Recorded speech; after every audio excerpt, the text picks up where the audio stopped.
속에서 구약 11번째 시간이 되겠습니다. 오늘 이제 창세기 지나고 출애굽기로 넘어가겠습니다. 이 공부 자체가 어떤 한 구절을 깊이 연구하는 것보다 개괄적으로 쭉 성경 각 책별로 살펴보는 것이기 때문에 한 구절에 깊이 들어갈 수가 없습니다. 그래서 이 출애굽기는 한 2번 정도 그렇게 오늘 그리고 다음 주 그렇게 살펴보기를 원합니다. 우리가 사용하고 있는 이 출애굽기라는 타이틀이 있지요. 출애굽기. 원래 히브리 성경에는 그렇게 출애굽기라는 제목이 아니에요. 왜냐하면 히브리 사람들은 책 제목을 잡을 때 제일 처음에 나오는 단어 또 구절들 그렇게 잡아서 책 제목을 삼기 때문에 그렇습니다. 그래서 출애굽기 1장 1절 한번 보시기 바랍니다. 거기 이제 이름들 하는 내용이 이름들이 이러하니라는 내용들이 나오는데요. 출애굽기 1장 1절을 우리 다 같이 한 음성으로 받들겠습니다. 야곱과 함께 각기 권속을 데리고 애굽에 이른 이스라엘 아주들의 이름은 이러하니. 예. 이름들은 이러하니 그렇게 되어 있는데 히브리 제목은 그렇습니다. 이름들 왜 엘레 쉐모트 하는 그런 단어가 되겠는데요. 이것들이 이름들이니라 그런 뜻이에요. 좀 생소하지요. 그러면 우리가 사용하고 있는 이 출애굽기는 어디서 왔는가? 엑소더스라 그러죠. 엑소더스 하면은 뭐 탈출, 출발, EX가 아웃이니까 탈출, 출발, 그런 의미가 되는데요. 그 의미는 이제 출애굽기 19장 1절을 근거로 해서 지난번에 살펴본 대로 그 70인경 헬라 성경 있잖아요. 그 70인경 헬라 성경이 제목을 잡을 때 이 출애굽기가 하나님께서 하나님 백성들을 건져주시고 구원하시는 그 내용이 중심 내용이기 때문에 애굽에서 탈출하고 건져주시는 그 내용을 잡아서 출애굽기라고 그렇게 정하게 되었는데요. 출애굽기 19장 1절을 우리 다 같이 한 음성으로 받들어 있겠습니다. 이스라엘 자손이 애굽 땅에서 나올 때부터 제3월 곧 그때 그들이 시내 광야에 이르니라. 아멘. 성경을 빨리빨리 찾으셔야 됩니다. 이스라엘 백성이 뭐라고 되어 있습니까? 이집트 땅에서 나온 때로부터 그렇게 되어 있지요. 그래서 이집트 땅에서 탈출했다, 나왔다, 하나님께서 건져주셨다, 그 말씀이 되는데 그 19장 1절 말씀을 근거로 출애굽기라는 그런 제목을 잡게 되었고요. 나중에 이제 이 4세기 5세기로 넘어가면은 이 라틴어 성경이 등장하지요. 그 라틴어 성경이 같은 의미를 가지고 이제 번역을 하게 되었는데 우리 영어 성경은 그 라틴어 성경의 영향을 받아서 엑소더스 그렇게 잡았고 우리 번역은 에집트에서 탈출한다 이런 의미로 출애굽기 그렇게 제목을 잡았습니다. 명칭은 그 정도로 생각하면 되겠고요. 그 다음에 기록자 저자는 누구입니까? 원래 저자는 성령 하나님이시지만은 하나님께서 우리 사람을 사용하시기 때문에 사람 저자는 누구겠습니까? 잘 아시는 대로 모세오경의 저자인 모세가 되겠지요.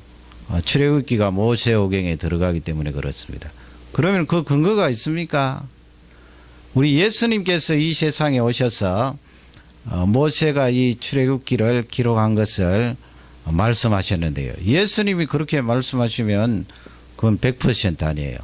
우리 신약 성경 마가복음 12장으로 찾아보겠습니다. 마가복음 12장 26절이에요.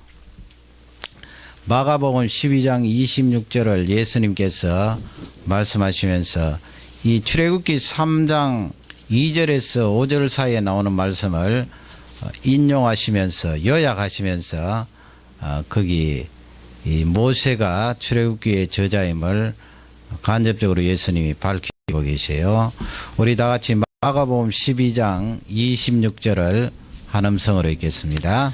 죽은 자의 살아난다는 것을 의논할진대 너희가 모세의 책 중 가시나무 떨기에 관한 글에 하나님께서 모세에게 이르시되 나는 아브라함의 하나님이요 이삭의 하나님이요 야곱의 하나님이로라 하신 말씀을 읽어보지 못하였느냐. 예, 거기 보면은 모세의 책 중 그렇게 되지요. 거기 이제 인용된 예수님께서 인용하신 말씀은 우리가 잘 아는 대로 출애굽기 3장에 나와 있는 3장 앞부분에 나와 있는 그 말씀을 인용하시면서 모세의 책 중 그렇게 모세가 출애굽기를 기록했음을 예수님께서 밝히고 계십니다. 틀림없지요. 뭐 누가 어떤 말을 하더라도 이런 부분 여러분 흔들리면 되지 않습니다. 그러면 이 출애굽기 자체 안에서 모세가 기록했다는 그런 증거가 있는가? 다시 출애굽기로 돌아오겠습니다. 출애굽기 24장으로 한번 찾아보세요. 24장 4절 한 두 군데 정도 찾아보겠습니다. 출애굽기 24장 4절입니다. 다 같이 우리 한 음성으로 24장 4절을 읽겠습니다. 모세가 여호와의 모든 말씀을 기록하고 이른 아침에 일어나 산 아래 단을 쌓고 이스라엘 12지파대로 12기둥을 세우고. 예, 거기 보면은 모세가 여호와의 모든 말씀을 기록하고 그렇게 되어 있습니다. 이렇게 틀림없이 남아 있는데도 또 어떤 사람은 엉뚱한 말을 하는 사람도 있어요. 그 다음에 출애굽기 34장 28절 34장 28절 다른 곳에도 출애굽기 안에 다른 곳에도 많이 나와 있는데 한 두 군데만 그렇게 찾아보도록 하겠습니다. 34장 28절입니다. 모세가 여호와와 함께 40일 40야를 거기 있으면서 떡도 먹지 아니하였고 물도 마시지 아니하였으며 여호와께서는 언약의 말씀 곧 십계를 그 판돌에 기록하셨더라. 예, 그 부분은 하나님께서 직접 돌판에 기록한 그 하나님의 말씀을 모세가 지금 보고 있고 직접 가지고 있음을 성경 말씀을 통하여 우리가 알 수가 있습니다. 그러니 여러분 이 출애굽기는 틀림없이 모세가 기록했다 하는 것을 아시면 되고요. 그 다음에 이제 그러면 언제쯤 연대는 어떻게 되겠느냐. 그 뭐 학자들이 여러 가지 이야기가 많은데 우리는 성경으로 돌아가서 그러면 이 출애굽기가 언제 기록되었을 것인가 성경 속에 찾아보기를 원합니다. 왕상 6장 1절을 한번 찾아보겠습니다. 열왕기상 앞부분은 저번에 한 대로 이 솔로몬 임금님이 등장하지요. 다윗 임금님이 이제 세상 떠나고 아들에게 유언을 남기고 그 왕위를 이제 솔로몬에게 넘겨주게 되는데 이스라엘의 3대 왕이 되겠습니다. 왕상 6장 1절을 다 같이 한 음성으로 받들겠습니다. 이스라엘 자손이 애굽 땅에서 나온 지 480년이요 솔로몬이 이스라엘 왕이 된 지 4년 15월 곧 2월에 솔로몬이 여호와를 위하여 전 건축하기를 시작하였더라. 예, 거기에 여러 가지 정보가 많아요. 하반절부터 보시면 전 건축하기를 시작했다고 그렇게 되어 있죠. 그 전은 무엇을 말합니까? 템플을 말하지요. 그때까지만 해도 그 하나님 앞에 예배드리는 그 처소가 성막이었죠. 펄럭펄럭하는 회막 성막이었는데 다윗이 그렇게도 하나님 앞에 소원했고 꿈꿨던 이 성전을 그 아들이 이제 건축을 하게 되는데 몇 년째라고 그렇게 되어 있습니까? 솔로몬이 왕이 된 지 4년째다. 솔로몬은 너무나 유명한 임금님이기 때문에 연대 추수하는 아주 쉬워요. 솔로몬 4년째 하면은 966년 주전 예수님 오시기 전 966년. 그러면은 그 1절 앞부분에 보면은 몇 년이라고 뭐가 나와 있지요? 480이라는 숫자가 나와 있어요. 480년. 언제로부터? 출애굽한 그때로부터 성전 짓기 시작한 시기가 480 480년 후였더라. 그러면 더하기 한번 해보세요. 오늘 PPT를 준비하지 않았는데 더하기 한번 해보세요. 솔로몬 4년이 966년 더하기 480 하면 얼마 나와요? 얼마 나옵니까? 주전 1446 나와요. 1446. 그러니까 이스라엘 백성들이 이집트 땅에서 탈출한 그 연대가 1446년이에요. 주전. 상당히 오래되었죠. 지금부터 약 3500년 가까이 되었습니다. 오래전에 이야기인데 역사적으로 지금 연대도 산출할 수 있을 만큼 정확한 그 시기에 일어났던 일이다 하는 것을 알 수가 있는데 한 군데 더 찾아보겠어요. 사사기 11장 26절. 오늘은 뭐 숫자가 좀 나오는데 그래도 우리가 정확히 그 부분에 알고 넘어가야 되거든요. 사사기 11장 26절은 입다라는 사사 아시지요? 입다. 옷을 입다가 아니고 사람 이름이 입다입니다. 입다. 거기 보면 거기도 연대를 산출할 수 있는 그런 내용이 나와 있습니다. 그러면 11장 26절을 다 같이 한 음성으로 읽겠습니다. 이스라엘이 헤스본과 그 향촌들과 야로엘과 그 향촌들과 아르논 연안에 있는 모든 성읍에 거한 지 300년이오늘 그 동안에 너희가 어찌하여 도로 찾지 아니하였느냐. 아멘. 그 성읍과 향촌에 거한 지 몇 년이라고요? 300년. 그게 무슨 말씀입니까? 가나안 땅에 들어와서 산 지가 300년이 지났는데 그렇게 지금 말씀하고 있잖아요. 그러면 요 지금 26절 그 구절이 연대가 언제쯤 계산이 되는가 하면 입다라는 그 사사를 계산하면 주전 1100년 1100년 더하기 300 하면 얼마예요? 1400이잖아요. 주전 1400. 그 1400이라는 숫자는 이스라엘 백성들이 에집트를 탈출한 연대가 아니고 가나안 땅에 들어가서 살기 시작한 연대예요. 그러니 여러분 맞아 떨어지지 않습니까? 아까 1446년에서 광야 생활 40년 했으니까 빼면은 1407년 정도 되는데 지금 이 사사기 11장 말씀으로 보면 1400년 나오니까 거의 맞아 떨어지는 것을 볼 수가 있습니다. 그러므로 출애굽한 연대는 주전 1446년이고 그러면 출애굽기를 기록한 연대는 어느 정도 될까요? 가나안 땅에 들어가기 전에 기록했을 거 아니에요. 모세가 살아있을 때 기록을 했을 테니까 넓게 따지면 1446년부터 40년 광야 생활한 1407년 그러면 40년 되잖아요. 그 사이에 이 출애굽기 말씀을 기록했다 그렇게 생각하시면 되겠습니다. 뭐 정확하게 연대까지 외우기는 어려울 거고 주전 15세기 조금 더 정확하게 하면 주전 1400년 약간 이전에 하나님의 말씀인 이 출애굽기를 기록했다 그렇게 생각하시면 되겠습니다. 그러면 주제는 무엇인가?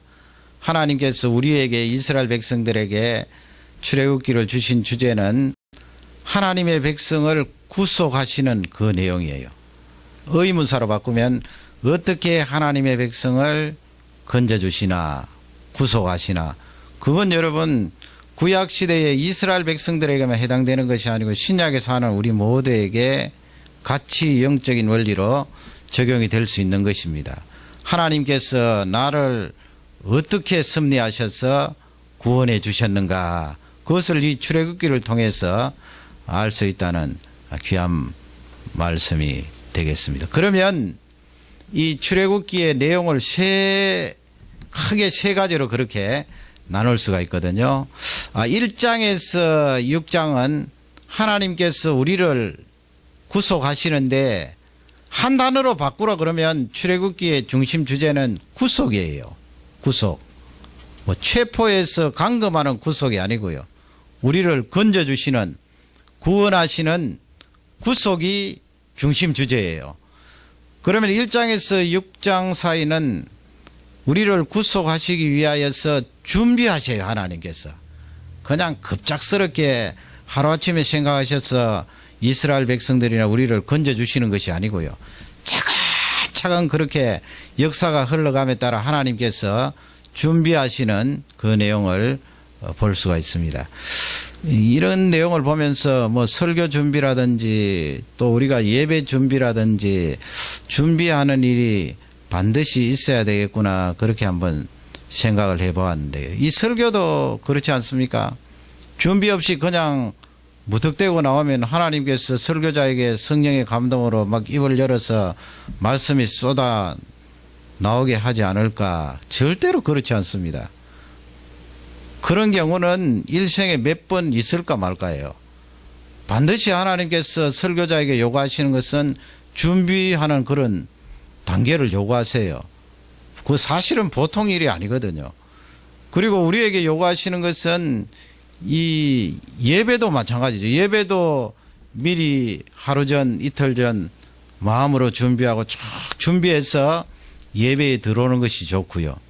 결혼할 사람들은 결혼 준비도 대단히 해야 돼요. 뭐 돈으로 결혼 준비하는 것이 요즘은 상례가 되었습니다만은 사실은 영적으로 정신적으로 결혼을 위하여 기도하고 준비하고 기다리고 사모하는 것이 그토록 중요해요.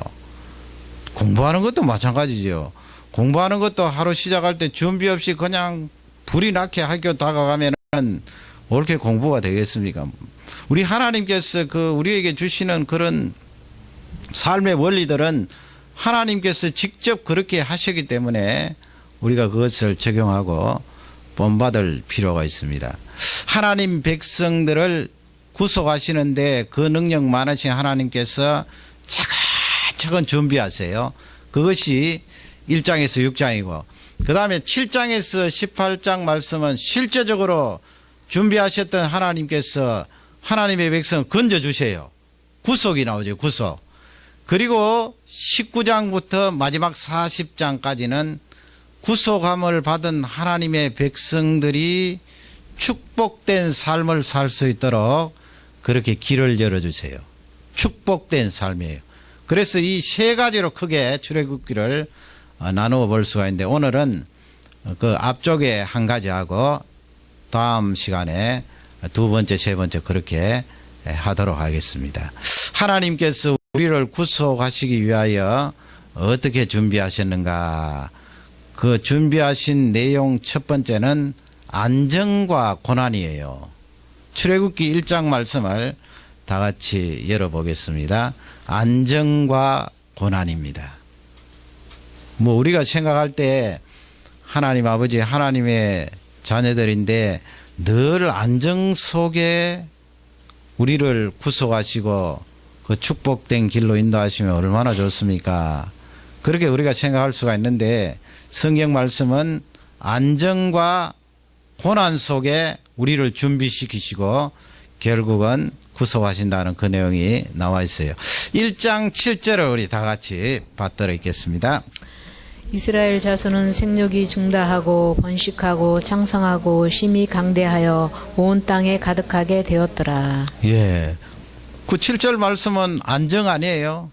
숫자도 늘어나고 번성하고 얼마나 이 경제적으로도 고센 땅에 살면서 부여를 누리고 있었을까요? 거기 뭐 기름진 땅이고 가축 먹이기 좋고 물 좋고 갖출 조건은 다 갖춰 있고 또 이 후손들이 얼마나 번성했든지 그 다음 뒤에 구절에 보면은 이집트 사람들이 두려워하고 겁낼 정도로 그렇게 번성을 했어요. 안정 아닙니까 여러분? 안정. 이야, 이만하면 살기 좋다. 이만하면 됐다. 그런데 우리 하나님은 그렇게 이만하면 됐다. 이야, 부흥이다. 번성이다. 그럴 때 역사를 일으키시거나 그럴 때 우리에 대해서 구속에 대한 결정적인 시간을 허락하시는 것이 아니고 그 안정과 고난의 균형을 이루심을 알 수가 있습니다. 그 다음 구절 보세요. 8절에 보면은 성경 말씀이 금방 장면이 바뀌잖아요. 8절 말씀을 다 같이 읽도록 하겠습니다. 요셉을 알지 못하는 새 왕이 일어나서 애굽을 다스리더니. 그게 좀 달라요. 앞쪽하고 이집트 땅에 요셉을 몰랐던 새로운 왕자가 들었었다는 거예요. 아마 이 구절로 봐서 상당히 오랜 기간 동안은 이집트 황실에서 요셉을 기억하고 이 이스라엘 백성들에게 호의를 베풀었던 것이 사실입니다. 왜냐하면 수백 년 전에 벌써 이 이집트 나라가 흉년으로 말미암아 망할 지경이 되었는데 이스라엘 자손 가운데 이 요셉이라는 사람이 총리가 되어서 온 나라를 건져주고 주위에 영향을 미쳤으니까 그게 오랫도록 역사적으로 기억이 되었던 거예요. 그러나 왕조가 바뀌고 황제가 달라지니까 이제는 문제가 생기기 시작한 것입니다. 그래서 서서히 이제 고난이 찾아오게 되는데요. 우리가 그런 말을 하잖아요. 야, 나는 어떻게 사람 잘 만나는 그런 인복이 없는가. 그 이스라엘 백성들이 그렇게 생각할 수 있잖아요. 어떻게 요셉을 모르는 그런 황제가 들어설 수가 있나. 우리가 이 조상 가운데 요셉이 얼마나 이집트 땅에 영향을 많이 미쳤는데 자자손손 대를 이을수록 요셉을 알아주고 우리 이스라엘을 잘 보호해주는 그런 왕조가 들었으면 얼마나 좋았을까. 계속 그렇게 들었으기를 바라고 기대했겠지요. 그러나 이게 웬일입니까? 요셉을 알지 못하는 그 왕조가 들었었네요. 그러니 이스라엘 백성들에게는 위기가 되는 것입니다. 그래서 야, 사람을 잘 만나야 되는데 내가 사람 잘 만나는 복은 없구나. 개개인이 또 개개인을 만날 때 그렇게 생각하고 말하는 경우가 있는데 우리 믿는 사람은 그런 식으로 말해서는 안 되겠지요. 어떻게 보면 그런 사람을 만나는 것도 하나님께서 섭리하시고 준비시키는 그런 기간으로 보면 됩니다. 이런 요셉을 모르는 새 왕조가 들어서지 않았더라면 어떻게 이스라엘 백성들이 탈출을 하겠어요? 하나님은 막 밀어내도 나가겠습니까?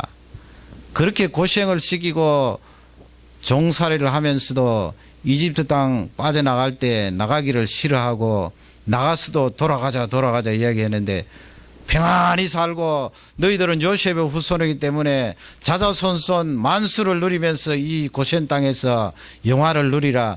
그렇게 말하는 황실이 있었다면 이스라엘 백성들은 이집트 땅에서 안 나왔을 거예요. 나오지 않았을 거예요. 그러나 하나님께서는 이 백성들을 구속하시고 건져주시기 위하여 차근차근 지금 단계를 밟아서 준비를 시키시는데 그 가운데 이 고난이 결정적으로 그들에게 영향을 미친다 하는 것을 생각해 볼 수가 있습니다.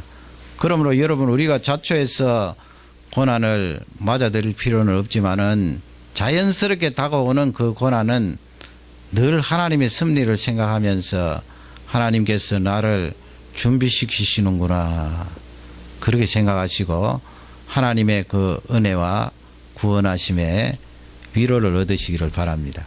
그러면 이제 13절 14절 말씀에 가면은 그 고난의 정도를 거기에 기록을 하고 있는데요. 13절 14절을 다 같이 읽도록 하겠습니다.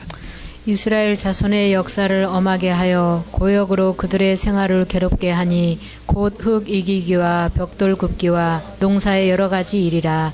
그 시키는 역사가 다 엄하였더라. 대단히 심한 그런 노동을 시켰다는 말인데요. 그러면 나중에 또 모세가 나타나니까 집도 주지 않고 그렇게 벽돌을 굽게 하고 말이죠. 그 1장 후반부에 보면 또 남자아이가 태어나면은 강에다가 다 내어버리도록 그렇게 했는데 그러면 그렇게 하나님의 백성들이 고난이 찾아왔을 때 어떻게 되나요? 12절은 우리에게 주는 대단한 중요한 구절이에요. 12절 말씀을 다 같이 읽겠습니다.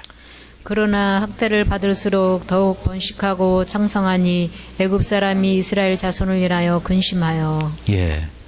고난이 있음에도 불구하고 이스라엘 백성들은 더욱 번성하고 창성했다 하는 내용을 성경은 잘 기록하고 있습니다. 그러니 하나님 백성에게 고난이 찾아온다 해도 죽지 않는다 이 말씀을 우리에게 강력하게 말씀을 하고 있는 것입니다. 고난과 안정입니다, 여러분. 하나님께서 나에게 안정을 주시면 아이고 이렇게 안정을 주셨는데 얼마 있지 않으면 고난이 오겠구나 그렇게 지레짐작해서 겁내지 말고요. 뭐 하나님께서 안정을 주셨다가 금방 또 고난을 주시고 그렇진 않아요. 그러나 자연스럽게 고난이 일어날 때 하나님 앞에 감사하며 이겨야 되지만은 안정이 나에게 주어졌을 때 더 기도하고 하나님 앞에 가까이 하는 그 관계가 우리에게 중요함을 잘 알려주고 있습니다.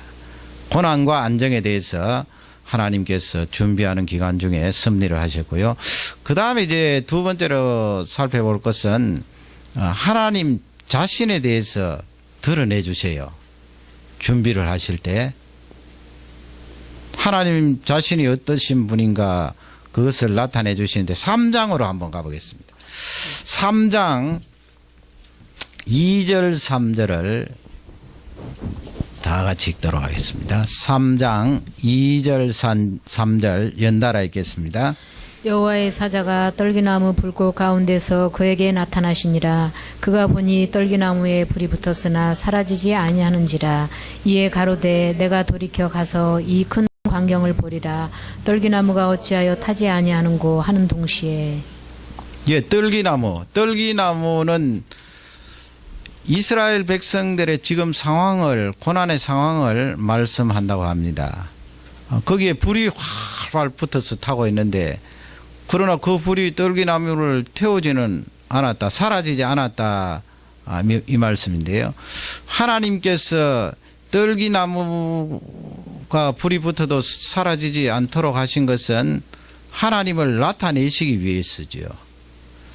하나님의 백성들이 고난당하여서 멸절되고 사라지는 것이 아니고 불과 같은 고난이 있을지라도 하나님 백성은 여전히 존재하고 또 더욱더 번성하고 창성하는 그런 은혜가 있는데 그 이유는 하나님께서 그 고난 속에 함께 하시고 하나님 백성들에게 나타내시기 때문에 그렇습니다. 4절 말씀을 다 같이 읽도록 하겠습니다.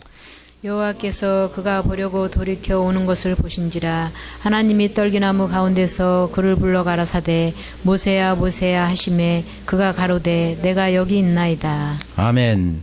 하나님께서 그 떨기나무에 계시는 거지요. 그리고 모세를 거기에서 부르시는 내용이 남아 있습니다.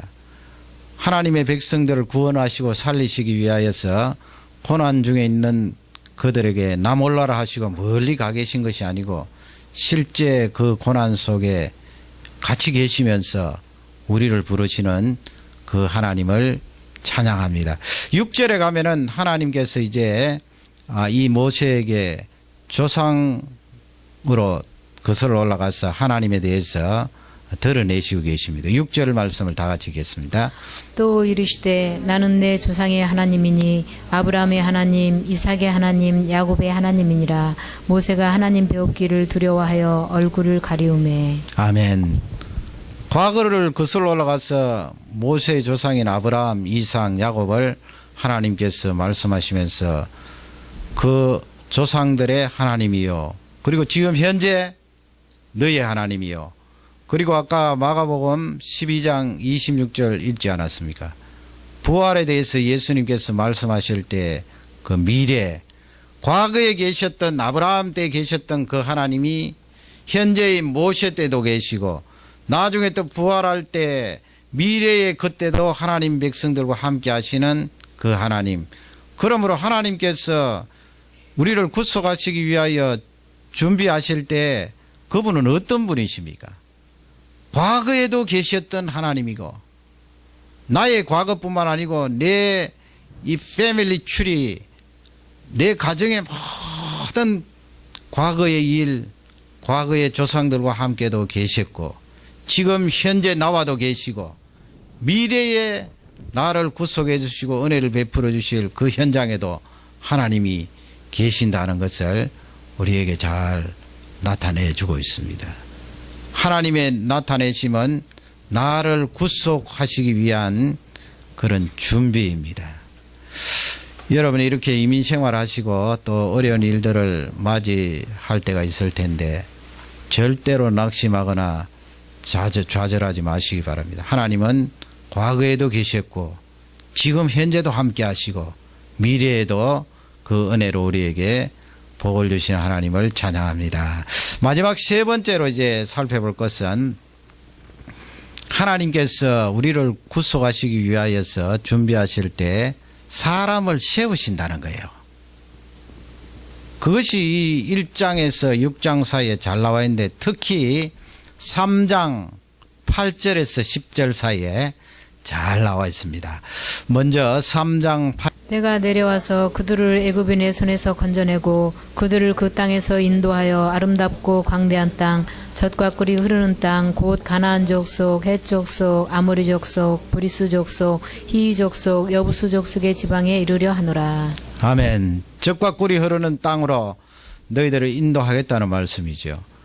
또 이스라엘 백성들을 도구로 사용하셔서 거기에 있는 가나안 7족속들 하나님을 섬기지 않고 우상 섬기는 그 족속들을 심판하시겠다는 그런 말씀이 되어 있고 그 땅을 하나님의 백성들에게 주겠다 하는 그 조상 대대로 내려오던 언약의 말씀을 모세에게 한 번 더 강조를 하고 있습니다. 9절 말씀을 다 같이 읽겠습니다.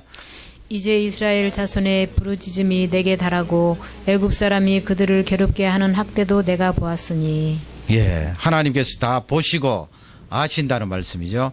그래서 10절 말씀에 직접 모세에게 내가 너를 세우겠다 그렇게 말씀을 하시죠. 우리 10절 말씀을 읽겠습니다.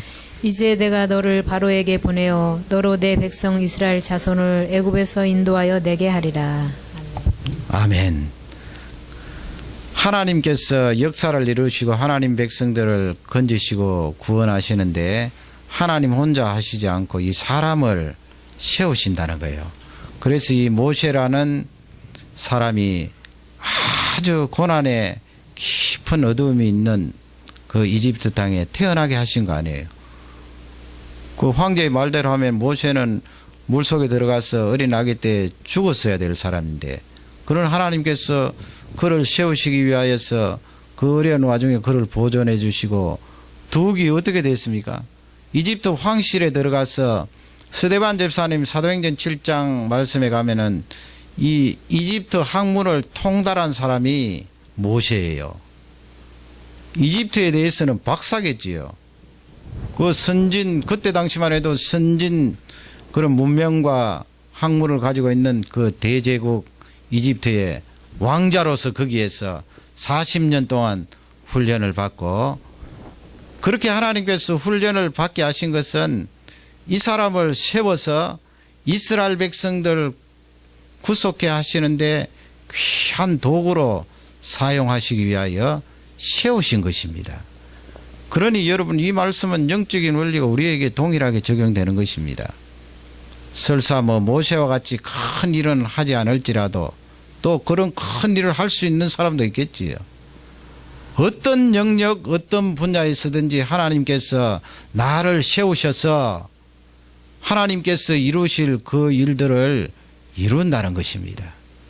그러니 내 한 사람을 통하여 어느 정도의 사람들이 하나님 앞에 구속함을 받을지 알 수가 없는 거예요.